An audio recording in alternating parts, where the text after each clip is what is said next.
అందరికీ నమస్కారం. Welcome to it's UTV.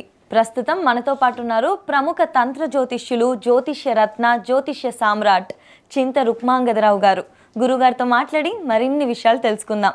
అంతకంటే ముందు ఇటువంటి ఆధ్యాత్మికపరమైన వీడియోస్ కోసం ఇప్పుడే మన ఛానల్ని సబ్స్క్రైబ్ చేసుకోండి. నమస్కారం గురుగారు. మాతృదేవో భవ, పితృదేవో భవ, ఆచార్య దేవో భవ. ఓం నమో మాందేశ్వరాయ నమః. అందరూ బాగుండాలి, అందరికీ మంచి జరగాలి. గురుగారు, సాధారణంగా మనం ఎప్పుడైనా గుడికి వెళ్ళినప్పుడు జాతకం చూపించుకున్నప్పుడు మీది ఈ రాశి అమ్మ, ఈ దేవుణ్ణి పూజిస్తే బాగుంటుంది అని అలా అంటూ ఉంటారు. అసలు ఒక్కొక్క రాశి వాళ్ళు ఒక్కొక్క దేవుణ్ణి పూజిస్తే, అంటే వాళ్ళ గ్రహచారం ప్రకారం అలా చేస్తే నిజంగా ఉంటుందా?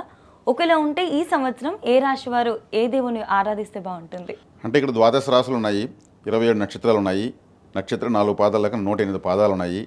ఎవరు ఏ రాశిలో పుడతారో, ఏ నక్షత్రంలో పుడతారో, ఏ పాదంలో పుడతారో, ఏ లగ్నంలో పుడతారో, ఏ దశ ఎవరు జరుగుతూ ఉంటుందో దీని ప్రకారం దేవతా నిర్ణయాలు జరుగుతూ ఉంటాయి. ఇప్పుడు 9 రకాల గ్రహాలు 9 రకాల దశలు జరుగుతాయి. ఈ 9 దశలు కంప్లీట్ అయ్యి 120 సంవత్సరాలు అవుతుంది. మనిషి ఆయుర్దాయం 120 సంవత్సరాలు అని చెప్పారు. కానీ మధ్యలో దుర్దశ వచ్చినప్పుడు, అంటే వ్యతిరేక దశ వచ్చినప్పుడు ఆయుర్దాయం క్లోజ్ అయిపోతుంది. అంటే ఇప్పటివరకే వీళ్ళకు బ్రీతింగ్స్ ఉన్నాయి, ఆ తర్వాత వీళ్ళు గాలి పీల్చుకోవడానికి భూమిపైన అవకాశం లేదని అర్థం. దాన్ని ఆయుర్దాయం ఎంత అని అంటారు. అంటే ఈ జీవన ప్రమాణాన్ని పెంచుకోవాలంటే దేవతారాధనలకు వెళ్ళాలి అంటారు. కాబట్టి అందరికి ఈక్వల్గా దేవతారాధన రాదు. దశ మారినప్పుడు ఆ దశనాథుడు ఆత్మకారకుడు అవుతాడు, భుక్తినాథుడు కూడా ప్రభావితం చూపిస్తాడు. కాబట్టి ఆ దశ నాథుడి యొక్క ప్రభావము ఆ దశ అయ్యే వరకు అతని యొక్క ప్రభావం ఉంటుంది. మిగిలిన గ్రహాలకు అంత ప్రభావం ఉండదు. అందుకే అతనే ఏ దశ జరిగితే ఆ దశ నాథుడే, ఆ గ్రహమే ఆత్మకారకం అవుతుంది. అంటే ఆ జాతకం నడిపిస్తుంది. అది వ్యతిరేక గ్రహం అయితే అష్ట కష్టాలు పాలు చేస్తుంది, అనుకూల గ్రహం అయితే అష్టైశ్వర్యాలు ఇస్తుంది. కాబట్టి ఇప్పుడు ఇక్కడ సాధారణంగా అందరికీ ఓవరాల్గా మనం చెప్పాలనిపిస్తే నక్షత్రాల మీద 27 ఉంటాయని చెప్పాను.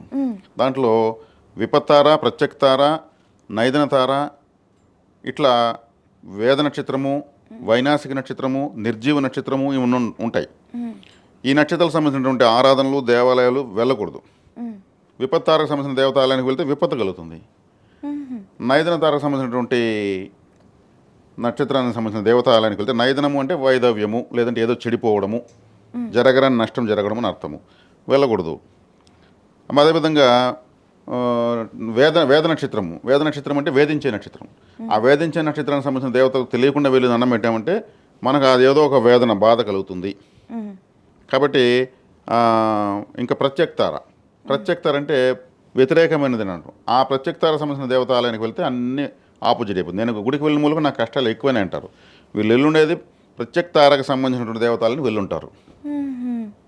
అప్పుడు ఏ ఆలయానికి వెళ్ళాలి? సంపత్తార, క్షేమతార, సాధనతార, మిత్రతార, పరమమిత్రతార, దైవ నమస్కార నక్షత్రం ఒకటి ఉంటుంది. దైవ నమస్కార నక్షత్రం ప్రతి ఒక్కరికి ఉంటుంది. ఆ నక్షత్రం సంబంధించిన దేవత తెలుసుకుని ఆ నక్షత్రం వెళ్తూ ఉంటే అప్పుడు దేవతా శక్తి ఎక్కువ వస్తుంది. అప్పుడు వెళ్తే ఇటువంటివి ఉంటాయి.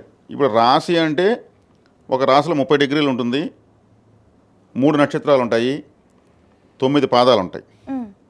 ఈ 3 నక్షత్రాల్లో కూడా ఒక నక్షత్రం 4 పాదాలు, ఇంకొక నక్షత్రం 4 పాదాలు, ఇంకొక నక్షత్రం 1 పాదమే ఉంటుంది. అంటే 3 గ్రహాలకు సంబంధించినటువంటి నక్షత్రాలు ఒక రాశిలో ఉంటాయి. అంటే విడివడిన నక్షత్రాలు ఉంటాయి.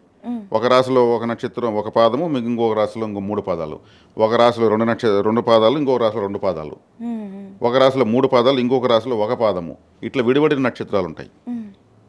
అంటే 2 రాశుల ప్రభావం కలిగి ఉంటుంది. అప్పుడు దేవతా నిర్ణయాలు సూక్ష్మంగా తీసుకోవాలి. నేను డెప్త్లోకి వెళ్ళి మీకు చెప్పాను. ఇప్పుడు జనరల్గా తీసుకుంటే ప్రతి రాశి వాళ్ళు ఏ దేవతను ఆరాధించుకుంటే అంటే తమకు 2వ రాశి వెనుకున్న రాశి.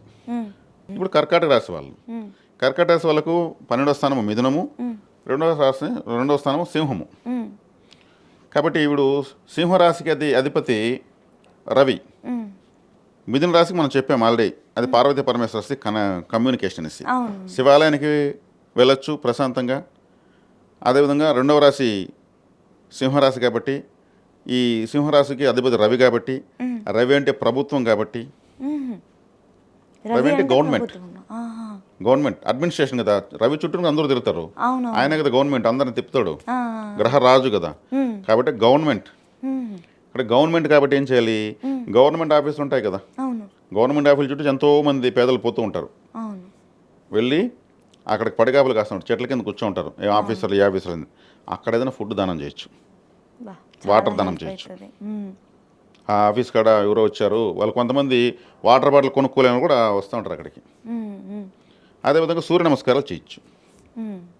సూర్యుడే కదా అధిపతి ఈ రాశికి. సూర్య నమస్కారాలు చేయొచ్చు తెల్లవారితో సాయంత్రం. దీనికి ఏమన్నా మనకు ఒక ఎమ్మెల్యే లెటర్ కావాలన్నా సూర్య నమస్కారాలు చేయడానికి? తెల్లవారితో చేస్తాము, సాయంత్రం చేస్తాము. అదేవిధంగా ఆదివారం మరీ ముఖ్యంగా చేయాలి, అది సూర్యునికి సంబంధించిన వారమే. రథసప్తమి వస్తుంది అంటే సూర్యుడు ఉత్తరాయణం దక్షిణాయనంగా ఎండ ఇటువైపు అటువైపు మారుతూ ఉంటుంది ప్రయాణం, అప్పుడు చేయొచ్చు. సూర్యగ్రహణం వచ్చినప్పుడు కంపల్సరీ వీళ్ళు మెడిటేషన్ చేయాలి. పట్టుడు విడిపడి స్నానాలు, మధ్యలో జపతప తానాలు కంపల్సరీ చేయాలి. ఎందుకంటే వీళ్ళకి 2వ రాశికి సంబంధించినటువంటి ట్రబుల్ వస్తుంది. అదేవిధంగా వీళ్ళు సూర్యప్రకాష్ సూర్యతేజ, భానుప్రకాష్ భానుతేజ, రవిప్రకాష్ రవితేజ, ఆదిత్య, సూర్యనారాయణ, దినకర్, భాస్కర్ ఇటువంటి పేర్లు ఉన్న వాళ్ళతో అనుకూలంగా ఉండాలి. 2వ రాశి కనెక్టివిటీ నేమ్స్ కదా ఇవంతా. అప్పుడు వీళ్ళకి ఏమవుతుంది, ఫైనాన్స్ వీళ్ళు చేసే ప్రయత్నాలు మూమెంట్ బాగుంటుంది. ఇటు కర్కాటక రాశి కదా, కర్కాటక రాశి అంటే కర్కాటక రాశి వాళ్ళకే చెప్పాను. ఓకే, శివాలయానికి వెళ్తే మిథునం, కర్కాటక రాశి యాక్టివేట్ అవుతుంది. కాబట్టి ప్రతి రాశి వాళ్ళు తమకు ముందు వెనుకున్న రాశుల్ని ఎలా బలపరచుకోవాలనేది ఇక్కడ మనం వివరంగా చెప్పాం. దీన్ని పాటించుకోవడం సులభమే. మనం ఓపెన్ సీక్రెట్ చెప్పేస్తాం, ప్రతి ఒక్కరు యాక్టివేట్ చేసుకోవచ్చు. చేసుకోలేకపోతే అది మనకు సంబంధం లేదు. మనం ట్రాఫిక్ పోలీసులు మాత్రమే ఎలా వెళ్ళాలో చెప్పాం. వెళ్ళకపోతే మనకేం సంబంధం? ఇది సమగ్రంగా క్లుప్తంగా ప్రతి రాశి ఫైనాన్షియల్గా సుఖంగా నిద్రపోయేదానికి పరిహారం. అసలు గురువుగారు నాకు ఈ కాన్సెప్ట్ ఇంతవరకు నేను ఎప్పుడూ వినలేదు, ఫస్ట్ టైం వింటున్నా. నాకు తెలిసి ఇది ఎంతమందికి తెలుసో లేదో తెలియదు.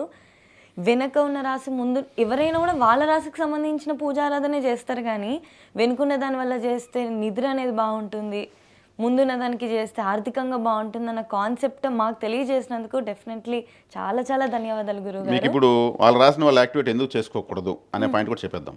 ఇప్పుడు మన ఫోను మనము 200% ఛార్జింగ్ పెడితే ఏమవుతుంది? పేలిపోతుంది. అంతే. మనల్ని మనము యాక్టివేట్ చేసుకుంటే మనకు ముందు వెనక బాగుండేది చూసుకోవాలి. మనకి ఎంతవరకు మనం ఛార్జింగ్ కావాలంటే 2 బాగున్నాయంటే మనం ఛార్జింగ్ అవుతాం. మనం ఛార్జింగ్ పెట్టుకునే సిస్టమే ఇటు.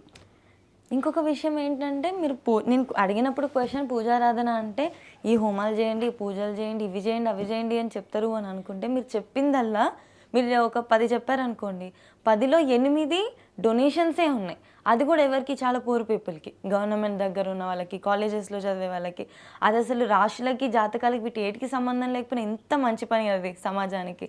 ఇప్పుడు రిలయన్స్ అధినేత అంబానీ గారు ఉన్నారు కదా, ఆయనకి మంత్లీ ప్యాకేజ్ చేస్తాను, వేసుకో, ఎంజాయ్ చేసుకుంటే ఎటుంటుంది?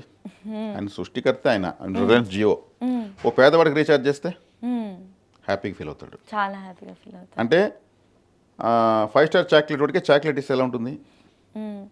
ఆ చాక్లెట్ పేదవాళ్ళకి ఇస్తే, పిల్లలకి ఇస్తే ఎగిరి గంతేస్తారు. కాబట్టి ఇక్కడ మనము పేదవాళ్ళను, ఆ స్థితిగతులు లేని వాళ్ళను గుర్తించి చేయడం వల్ల వాళ్ళ కృతజ్ఞత మనకు వస్తుంది.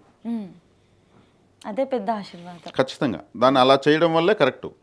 ఉన్నవాడికి ఇచ్చేదాని వల్ల వాళ్ళు అది కరెక్ట్ కాదు, వినడానికి ఇబ్బందికరంగా ఉంటుంది. ఇక్కడ చేయడం వల్ల డబ్బులు ఉన్న వాళ్ళు ఎదుర్కోమని నేను చెప్పడం లేదు, స్థితిగతులు ఉన్న వాళ్ళకి ఇమ్మంటడం లేదు, లేని వాళ్ళకి ఇమ్మంటున్నాను. శక్తి కొలది ఇమ్మంటున్నాను. అది ఎక్కడ ఇవ్వాలో, ఎలా ఇవ్వాలో అలా ఇమ్మంటున్నాను. ఆలోచించి మన స్తోమతకి తగ్గట్టు ఎంత. దీనివల్ల ప్లానెట్స్ యాక్టివేట్ అవుతాయి ఖచ్చితంగా. అందుకే మానవ సేవే మాధవ సేవ అన్నారు. ఖచ్చితంగా గురుగారు చాలా మంచి విషయాలు చెప్పారు. ధన్యవాదాలు.